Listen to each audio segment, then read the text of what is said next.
예, 안녕하십니까. 예, 반갑습니다. 네? 왜 합격 못해요? 성적이 안 나와서. 지금 한번 좀 어렵게 낼 때입니다. 자, 285페이지 32번을 확인해 보겠습니다. 어른 제3자 갑류 등기가 있는 갑 소유 건물을 갑으로부터 매수하였고 이 행기를 지난 상태다. 틀린 것은 다툼 판례. 갑은 매도인, 어른 매수인. 매매 계약을 체결함에 있어 매매 목적물의 갑류 등기가 있답니다. 자, 1번은 반복인데 한번 확인해 보겠습니다. 자, 1번 지문은 매매 계약을 체결했다면 매도인의 재산권 이전 의무는 원칙 완전한 이전 의무, 완전한 재산권을 이전할 의무다라는 말입니다. 얘는 갑류 등기에 불과하고 저당권 등기가 오든 건저당권 등기가 오든 논리는 똑같습니다.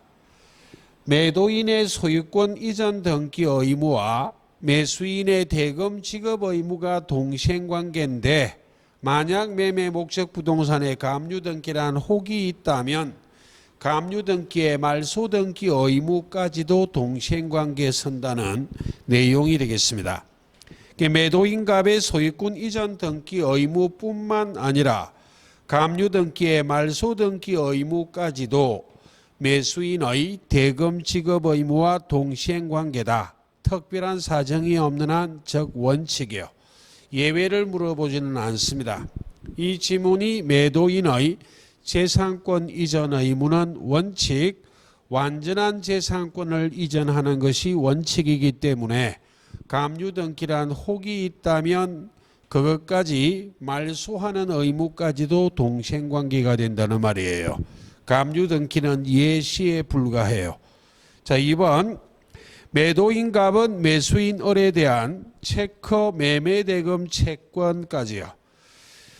을 자동 채권으로 하여 자에 동그라며 상계적상에 있는 매수인 을의 매도인 갑에 대한 대여금 채권과 상계 체커하시고 할 수 있다. 있다에 가로하시고.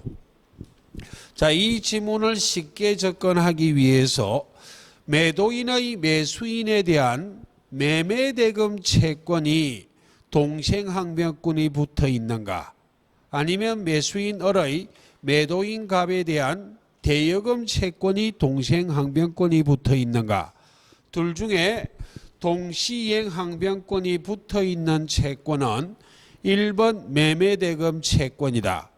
2번 대여금 채권이다. 매매대금 채권이란 거 아시겠죠?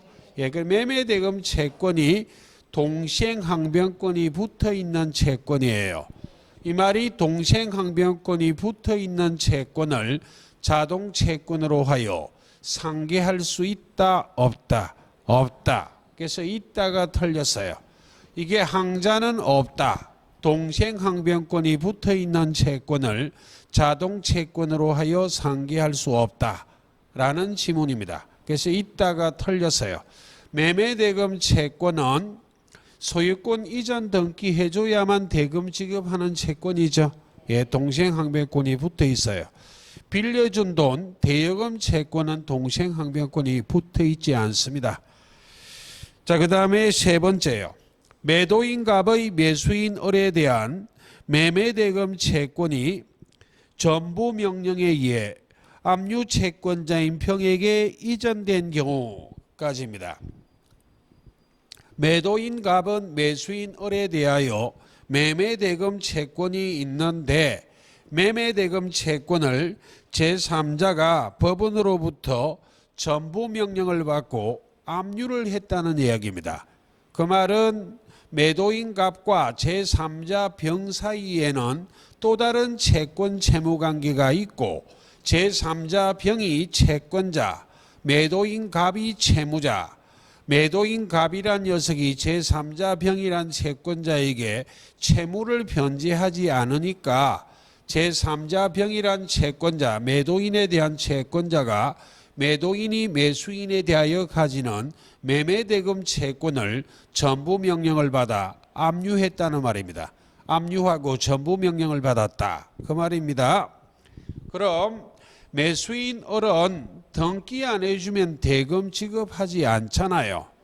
애초에 매수인 을의 대금 지급 의무는 매도인의 소유권 이전 등기 의무와 동시행 관계였기 때문에 매매대금 채권을 제3자가 압류하고 전부 명령을 받아 당사자가 달라졌다 할지라도 채무의 동일성은 그대로 유지가 되죠.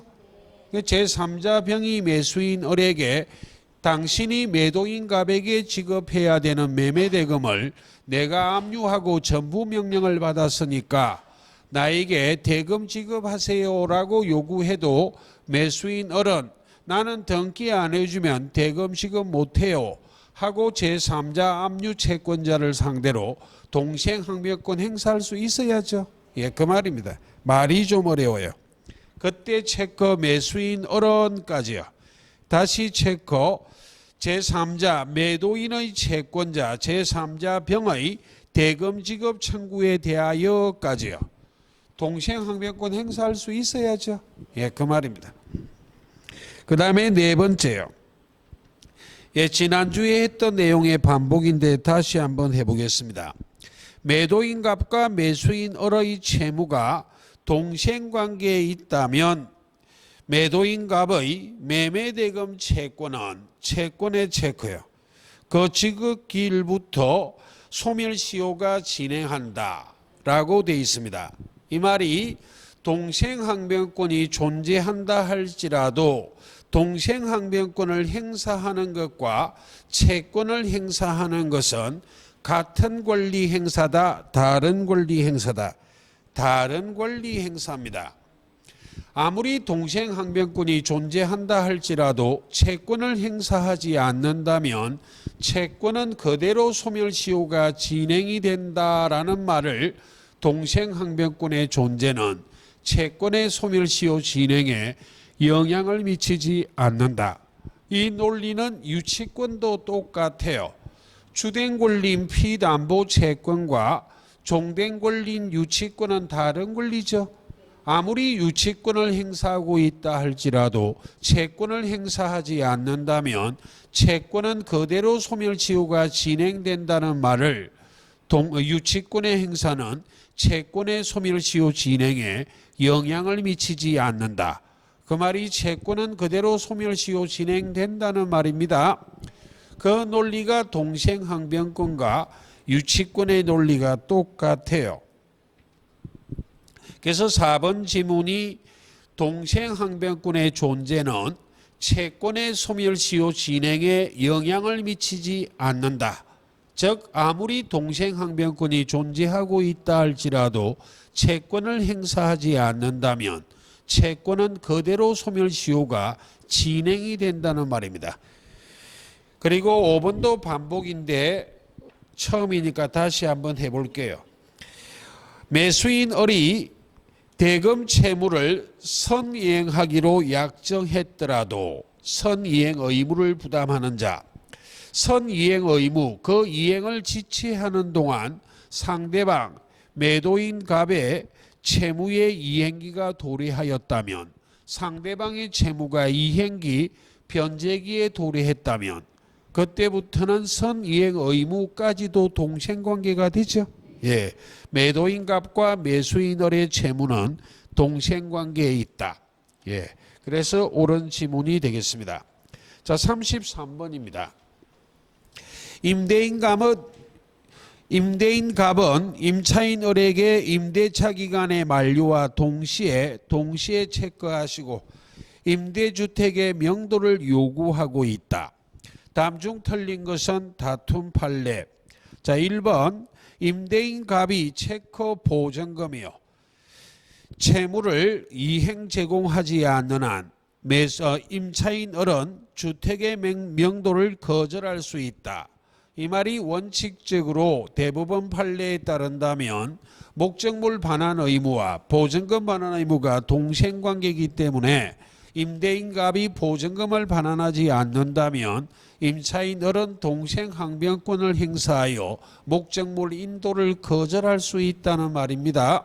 예, 그래서 맞고 2번 임차인이 동시행항변권에 기하여 체크요. 주택을 사용 수익하는 것은 동생항변권이란 적법한 권원이 있기 때문에 이 점유는 불법 점유 아니죠. 그러므로 임대인갑은 임차인에게 체커 불법 점유를 이유로까지요. 손해배상 책임은 물을 수 없는 것이다. 그러나 참고 아무리 임차인에게 동생항변권이 있다 할지라도 종전의 임차 목적대로 임대차 목적물을 그대로 사용 수익하는 것은 불법 점유는 아니지만 실질적 이득을 얻었다면 부당이득 반환은 해야 됩니다. 근데 실질적 이득을 얻지 않았다면 부당이득 반환하지 않아도 돼요. 그 의미가 목적물이 주택이라면 존속기간이 만료되고 임대인이 보증금을 돌려주지 않을 때 여러분처럼 여유 있는 임차인은 동생항변권을 행사하여 주택의 인도를 거절하고 문을 잠가놓고 딴 집에 이사가 버릴 수도 있죠. 예, 점유는 하고 있지만 실질적으로 사용 수익했다 안 했다? 안 했어요. 그때는 실질적 이득을 얻지 않았기 때문에 부당이득 반환할 필요 없지만 저처럼 찌질한 자는 보증금 안 돌려주면 옮겨갈 데가 없어 할 수 없이 그 집에 그대로 살면서 사용 수익한 것은 실질적 이득을 얻었기 때문에 차임 상당은 부당이득 반환해야 됩니다. 예, 를 이해를 좀 하시란 이야기요. 자, 세 번째요. 임차인이 동생항변권에 기하여 주택을 사용 수익하더라도 그로 인하여 체커 실질적으로 얻은 이익이 있으면까지요. 부당이득 반환해야 된다. 저처럼 찌질한 자. 여러분처럼 실질적 이익을 얻지 않았다면 부당이득 반환 안 합니다. 예, 를 이해를 좀 하란 이야기요. 그 다음에 네 번째, 임대인갑이 체커 보증금 채무를 이행 제공하였음까지요. 그럼 보증금 반환 의무가 보증금 반환 의무와 목적물 반환 의무가 동생관계인데 임대인이 보증금을 반환했다면 이행 제공했다면 임차인은 더 이상 동시에 이행하자 항변할 게 없죠. 예, 하였음에도 임차인이 주택을 명도하지 않은 경우 이제는 동생항변권이 없기 때문에 임차인의 점유는 불법 점유입니다. 임대인갑이 체커 거후요. 다시 체커 보증금 제공 없이까지요. 명도 청구하면 임차인들은 동생항변권을 행사할 수 있을 것인가? 이따에 체크하고 여백에는 소라 적어 두세요. 매매로 예를 들었는데 임대차도 마찬가지요. 임대인이 보증금 반환 채무를 이행 제공했음에도 불구하고 생략된 말이 임차인이 수령을 거절했다는 말이에요. 수령 지체에 빠진 자라 할지라도 이행의 제공이 계속되지 않는 한 수령 지체에 빠진 자의 동생항변권은 소멸하지 않기 때문에 동생항변권 행사할 수 있습니다. 그럼 수령지체에 빠진 임차인의 동생항변권을 소멸시키기 위해서 임대인갑은 계속 보증금을 이행 제공해야만 해요. 한번 이행하고 상대방이 수령지체에 빠졌다 할지라도 이행 제공이 계속되지 않는 한 수령지체에 빠진 자의 동생항변권은 소멸하지 않는다. 동생항변권을 행사할 수 있다는 소판례를 연상해야 돼요. 예, 매매를 이와 같이 임대차로도 그 소판례를 응용할 수 있습니다. 그 다음에 5번이요. 임차인 을이 임대인 갑에게 변제기 도래한 대여금 채무를 지고 있다면 임차인 을은 임대인 갑에 대한 체크 보증금 채권까지요 을 자동 채권으로 하여 자의 동그라미요 임대인 갑의 임차인 을에 대한 대여금 채권과 체크 상계요 할 수 있다. 있다의 가로요. 자, 임차인은 임대인에게 보증금 반환 채권이 있고 임대인은 임차인에 대하여 대여금 채권이 있다면 동생항변권이 붙어있는 채권은 1번 보증금 반환 채권, 2번 대여금 채권. 보증금 반환 채권이 동생항변권이 붙어 있습니까? 대여금 채권이 동생항변권이 붙어 있습니까? 보증금 반환 채권이요. 이 말이 아까는 매매대금 채권이었지만 임대차로 똑같은 논리를 응용했을 뿐이에요. 보증금 반환 채권은 목적물 반환 채권하고 동생관계 있죠? 예. 보증금 반환 채권이 동생항변권이 붙어 있는 채권이에요. 보증금 반환 채권이란 동생항변권이 붙어 있는 채권을 자동 채권으로 하여 상기할 수 있다, 없다? 없다. 이 말이 항자는 없다는 말입니다.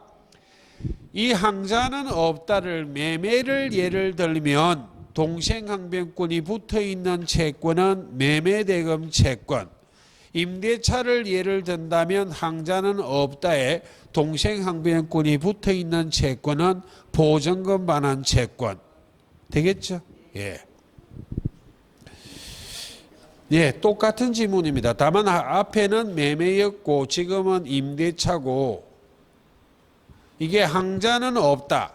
동생항변권이 붙어있는 채권을 자동 채권으로 하여 상계할 수 없다는 예를 매매, 임대차 두 가지 지문을 다 확인했다는 말.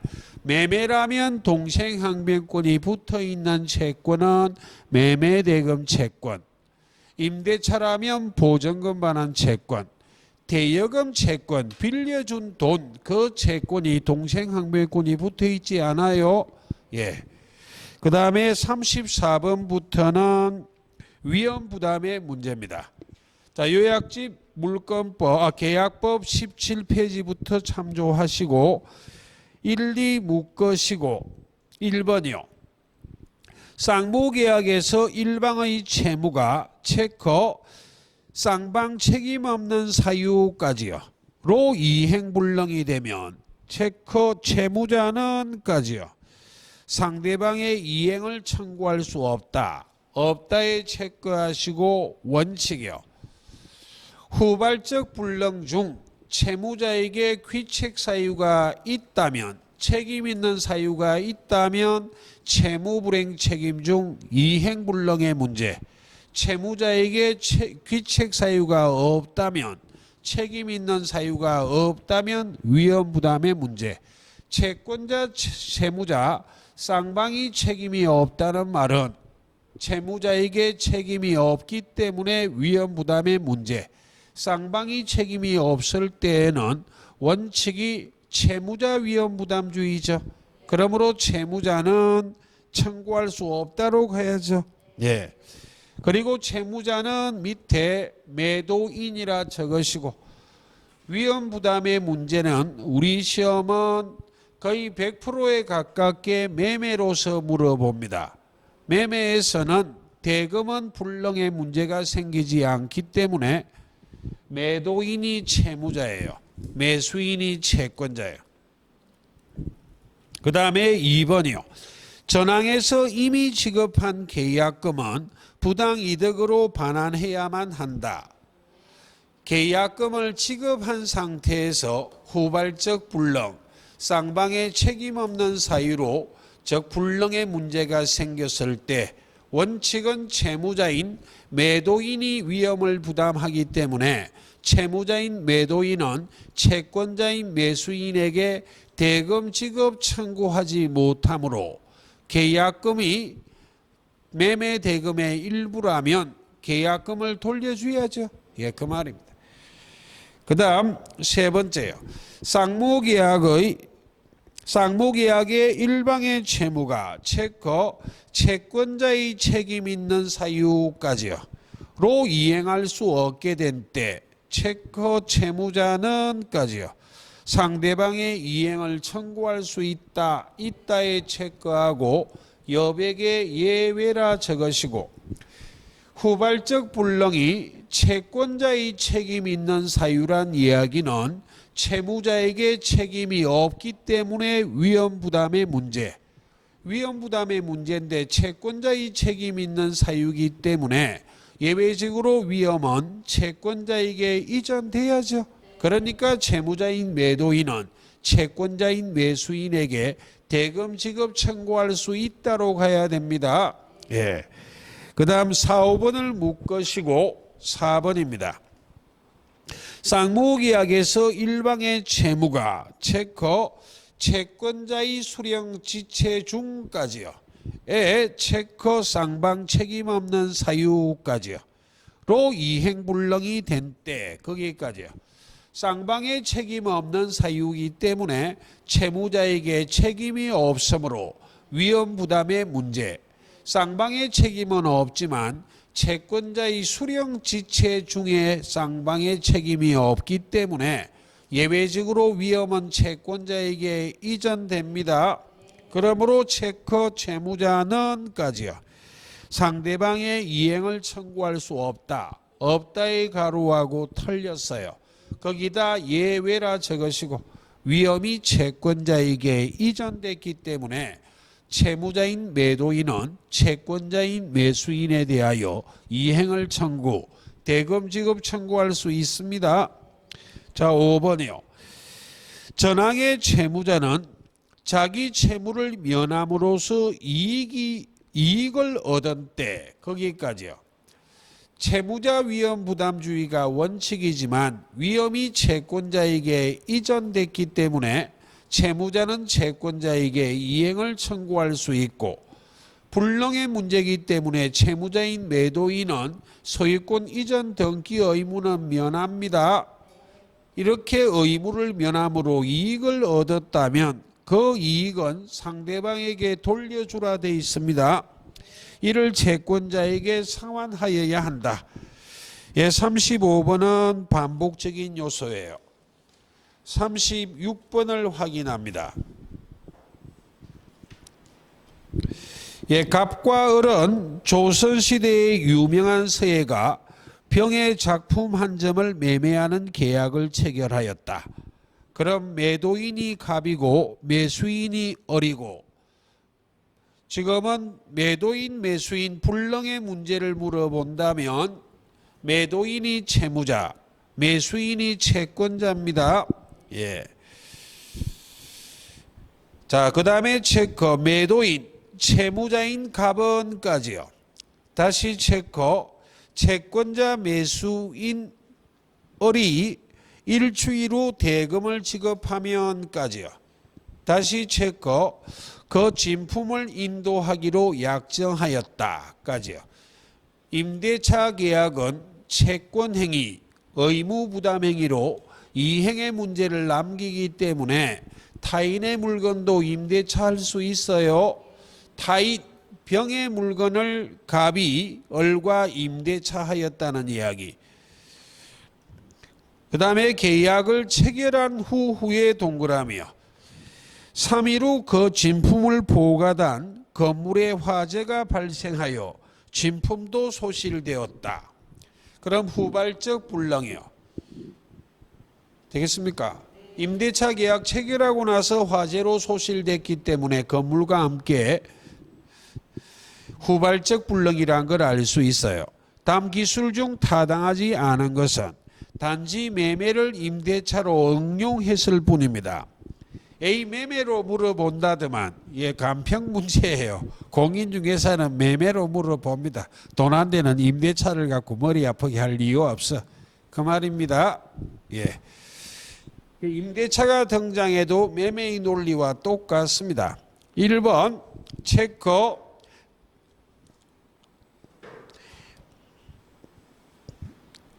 매매 계약이네요. 죄송합니다. 제가 잘못 봤네. 예. 설명을 잘못했네. 예, 매매계약도 채권행위 의무부담 행위로 타인의 물건이나 타인의 권리도 매매할 수 있죠. 예, 죄송합니다. 예, 매도인 채무자 갑에게만 책임 있는 사유로까지 체크요.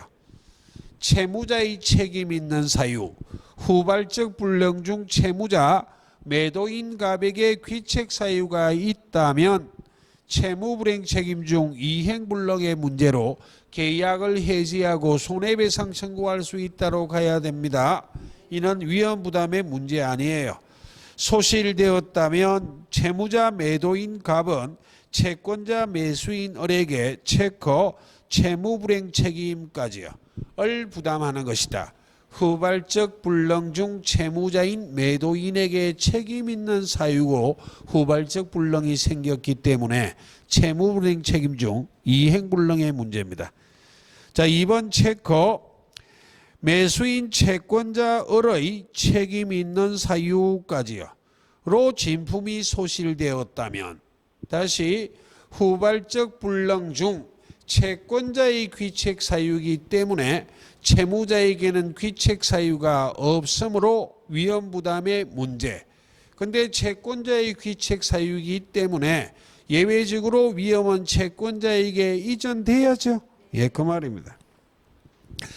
매도인 즉 채무자 갑은 매수인 채권자 을에게 대금 지급 청구할 수 있죠. 예, 거기다 예외라 적으시고 위험부담의 원칙은 채무자 위험부담주의, 예외는 채권자에게 위험이 이전된 케이스. 그 다음 세 번째요. 매도인 채무자 갑과 매수인 채권자 을 쌍방의 책임 없는 사유로까지 체크요. 진품이 소실된 경우 채권자 채무자 쌍방이 귀책 사유가 없기 때문에 채무자에게 귀책 사유가 없으므로 위험부담의 문제. 근데 채권자 수령지체 중 이런 말이 오지 않는 한 원칙적으로 채무자가 위험을 부담하는 거예요. 그러므로 계약은 여전히 유효하므로 채무자 매도인 갑은 채권자 매수인 을에게 대금 청구할 수 있다. 있다에 가로요. 거기다 원칙이라 적으시고 채무자 위험부담주의이기 때문에 채무자 매도인 갑은 채권자 매수인 을에게 대금 지급 청구하지 못합니다. 세 번째가 틀렸어요. 자, 4, 5번을 묶으시고 비교를 해 보겠습니다. 4번 갑을 쌍방의 책임 없는 사유까지요. 후발적 불능 중 채무자 위험부담주의의 원칙이죠. 예, 진품이 소실된 경우 이미 계약금이 지급되었다면 채무자 매도인 갑은 채권자 매수인 을에 대하여 대금 지급 청구할 수 없으므로 지급된 계약금은 부당이득으로 반환해야죠. 예. 근데 비교하여 5번이요. 채권자 매수인 을의 수령지체 중 체크요. 다시 체크 쌍방의 책임 없는 사유까지요. 로 건물이 소실되었다면 다시 한번 쌍방의 책임 없는 사유 즉 채무자에게 책임이 없기 때문에 위험부담의 문제. 그러나 쌍방이 책임은 없지만 채권자 을의 수령지체 중이기 때문에 예외적으로 위험은 채권자 을에게 이전돼야죠. 그러니까 매도인 채무자 갑은 매수인 채권자 을에게 대금 지급 청구할 수 있다고 해야죠. 예. 36번은 사례라서 봤을 뿐 앞 문제하고 다소 반복적인 요소입니다. 그 다음 37번이요. 갑은 자기 소유 주택을 을에게 매도하는 계약을 체결하였는데 위에는 이렇게 적으시고 계약 체결 후라는 말입니다. 그럼 갑이 매도인, 을이 매수인, 갑이 채무자, 을이 채권자. 그 주택의 점유와 등기가 매수인 을에게 이전되기 전에 멸실되었다. 점유와 등기가 이전되기 전, 이 전을 원시적 불능 이런 거 하지 말라 이 말입니다. 계약 체결 후 불능이라 후발적 불능이에요.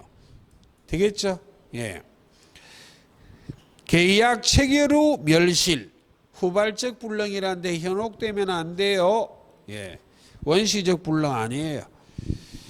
자, 1, 2 묶으시고 주택이 체커 태풍으로 멸실까지요. 된 경우 그럼 천재지변이니까 후발적 불능 중 채권자 채무자 쌍방에게 귀책 사유가 없으므로 위험은 채무자가 부담하는 원칙이죠. 예. 채권 채무자 매도인 갑은까지요.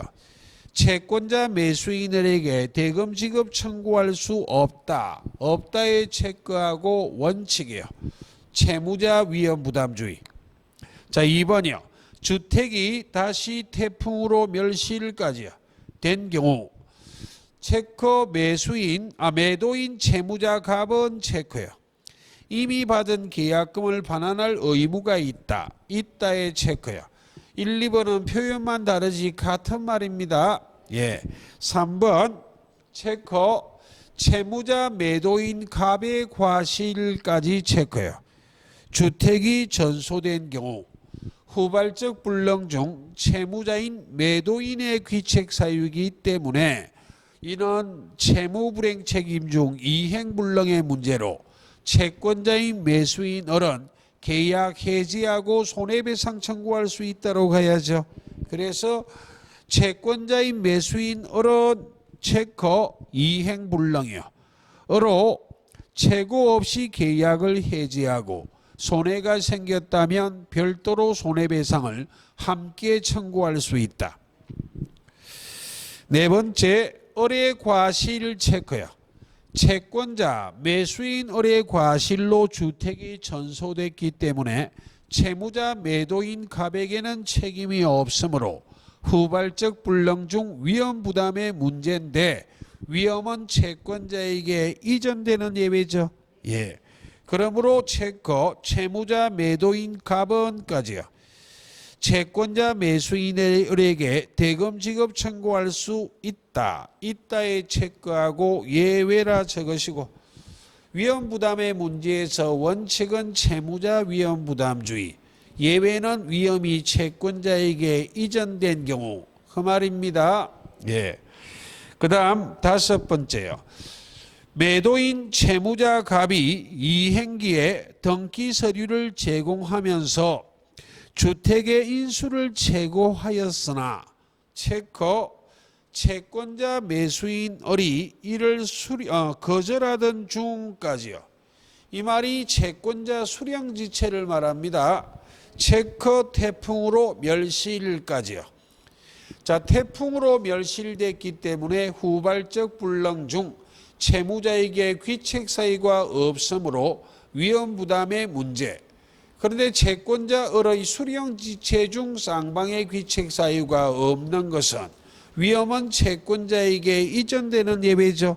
그러므로 채무자 매도인 갑은 채권자 매수인에게 대금 지급 청구할 수 없다. 없다의 가로하고 털렸네요. 예외라 적으시고 표현들만 조금씩 다르지 위험 부담은 논점이 별로 없습니다. 예. 예, 38번 반복이고 39번 마찬가지요. 40번을 확인합니다. 갑 소유 X 토지를 을에게 매도하였으나 계약 체결 후에 동그라미요. 그 토지 전부의 체크 다시 체크 국가의 수용까지요. 되어 소유권 이전이 불가능하게 되었다. 자, 토지가 국가의 수용, 강제 징수, 공용 징수됐다는 말이 오는 건 두 가지 케이스예요. 계약 체결 전이 올 수도 있고 후가 올 수도 있어. 계약 체결 전 전부가 수용됐다는 말은 원시적 객관적 전부불능으로 계약 체결상의 과실 책임의 문제예요. 계약 체결 후 전부 수용되었다는 말은 후발적 불능인데 수용됨으로 소유권 이전이 불가능해졌기 때문에 채권자, 채무자 쌍방의 책임이 없잖아요. 그래 위험 부담의 문제 중 즉 채무자 위험 부담주의 원칙입니다. 예. 채무자 위험 부담주의 원칙에 관련된 문제란 걸 알고 풀어야만 아래쪽이 쉬워요. 예, 다음 중 옳은 것 다툼 판례. 자, 기억이요. 매수인, 채권자, 어른, 수용의 주체인 국가를 상대로 채권 불법 행위로 인한까지요. 손해배상 청구할 수 있을 것인가? 토지 수용법에 따라 국가가 적법 절차에 따라 강제 징수한 것이 불법 행위다 아니다. 아니기 때문에 없다로 가야지. 예. 그 다음에 니언이요. 채권자 매수인 어른, 채무자 매도인 갑에게 계약 체결상의 과실 책임을 물을 수 있다. 있다에 가로하고 암기하면 안 돼요. 계약 체결 전이라 오면 이 지문 맞아요. 계약 체결 후기 때문에 후발적 불능이기 때문에 계약 체결상의 과실 책임의 문제는 아니다. 아니기 때문에 없다로 가야 돼. 수용이 되었다는 것은 원시적 불능도 오고 후발적 불능도 와요. 예, 문장 암기하는 거 아니에요. 풀어야 돼. 이거는 후발적 불능이지 원시적 불능이 아니기 때문에 니언은 없다로 가야 돼. 자, 디귿이요. 채권자 매수인 어른 채권 특별한 사정이 없는 한까지요. 원칙 채무자 매도인 갑에게 대금 지급할 의무는 없다. 왜? 채무자 위험 부담주의 원칙이기 때문에 채무자 매도인 갑이 채권자 매수인 을에게 대금 지급 청구하지 못한다 하고 앞페이지에서는 권리로 표현했지만 그 말을 의무로 뒤집으면 채권자 매수인 을은 채무자 매도인 갑에 대하여 대금 지급 의무는 있다 없다? 없다. 권리를 의무로 표현했을 뿐이에요. 되겠죠? 예. 맞습니다. 리얼 미음 묶으시고 리얼이요. 채무자 매수인 을은 채권자 매도인 갑에게 채무 불이행을 이유로까지요. 이는 후발적 불능 중 채무자에게 귀책 사유가 없는 위험 부담의 문제 중 채무자 위험 부담주의 원칙을 논하는 문제지 채무자에게 책임이 없기 때문에 채무 불이행 책임의 문제다 아니다. 아니기 때문에 채무 불이행을 이유로라고 가면 없다로 가야 돼. 틀렸습니다. 있다에 가로하시고. 그 다음에 리얼 채권자 매수인을은 체크요. 이행불능이요. 뒤끝 리얼 미음은 묶은 이유는 같은 말입니다. 채무불이행 책임 중 이행불능의 문제다 아니다. 아니기 때문에 계약 해지하고 손해배상 청구할 수 있다 없다? 없어. 둘 다 해제 못하고 채무불이행을 이유로 손해배상 청구하지 못하고 둘 다 있다라 돼 있어. 둘 다 틀렸어요. 그 다음 마지막 비업입니다.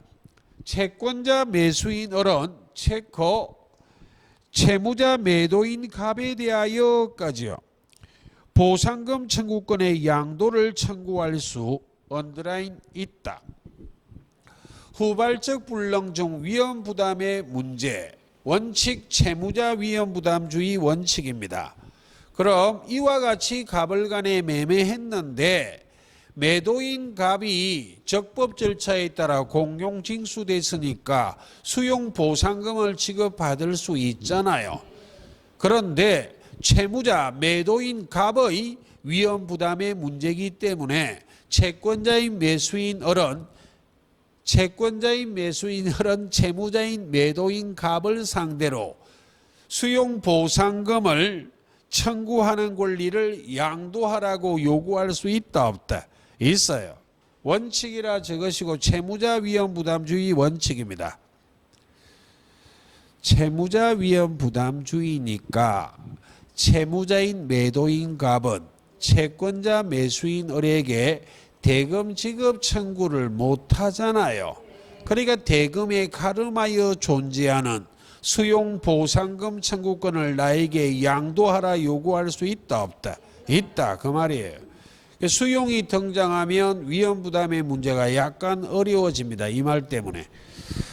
시험에는 수용은 자주 등장하지는 않아요. 자, 41번이에요. 갑은 자신의 토지를 을에게 매도하였으나 위에 후라고 적으시고 소유권 이전 등기 의무 이행기가 도래하기 전 이전에 현혹되지 말라 이 말이에요.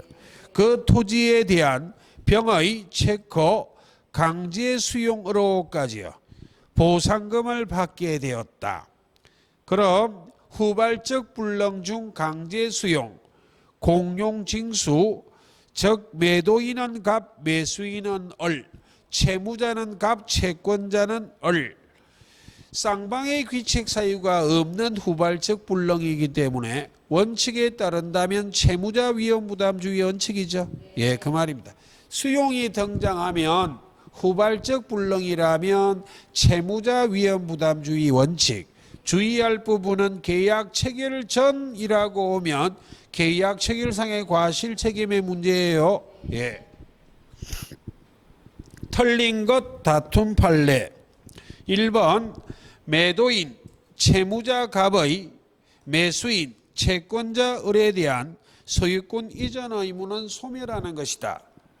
채무자가 위험을 부담한다고 의무를 면한다 이런 말을 틀렸다 생각하시면 안 돼요. 토지수용법상의 공용징수는 법률상 토지가 멸실된 것처럼 취급해요. 그러니까 소유권 이전 등기해 줄 방법이 있다 없다? 없기 때문에 매도인 채무자 갑은 매수인 채권자 을에 대하여 소유권 이전 의무는 면합니다. 예. 약간 주의하고 2, 3번 묶으시고 2번은 반복이에요. 3번 채무자 매도인 갑이 사업 시행자 병으로부터 보상금을 이미 수령했다면 채권자 매수인 을은 채무자 매도인 갑에게 체커 보상금 반환을 청구까지요. 보상금 반환 청구권을 양도하라 요구할 수 있다는 말은 채무자가 이미 수용 보상금을 받아먹었다면 그걸 돌려달라 청구할 수 있다 없다? 있어요. 논리가 똑같다 이 말이 묶은 이유는. 네 번째 반복 채무 불이행 아니라 그랬죠. 예, 한번 읽어나 볼게요. 네 번째 채권자 매수인 을은 소유권 이전 체커 의무요 의 불이행을 이유로 불이행 체커요. 의무 불이행이나 채무 불이행이나 같은 말이에요. 이는 위험 부담의 문제지 채무 불이행 책임의 문제다 아니다. 아니기 때문에 채무 불이행을 이유로 계약 해지하고 손해배상은 청구한다 못한다? 못해요. 마지막 만일 채권자 매수인 을이 채무자 매도인 갑에게 계약금을 지급하였다면 채권자의 매수인 을은 그 배액에 가로하시고 반환을 청구할 수 있다. 웃기는 이야기네. 지금 계약금에 의한 계약 해제입니까? 아니잖아요. 배액이 틀렸어요. 계약금 자체를 돌려받을 수 있지 계약금에 의한 계약 해제가 아니기 때문에 배액을 상환하라 요구는 못해요. 계약금 자체입니다. 배액이 아니라. 그래서 틀렸고 다음 페이지 42번은 반복입니다. 그럼 파트가 달라졌기 때문에 첫째 시간은 조금 짧게 할게요. 잠시 쉬다가 제3자를 위한 계약부터 확인합니다. 예.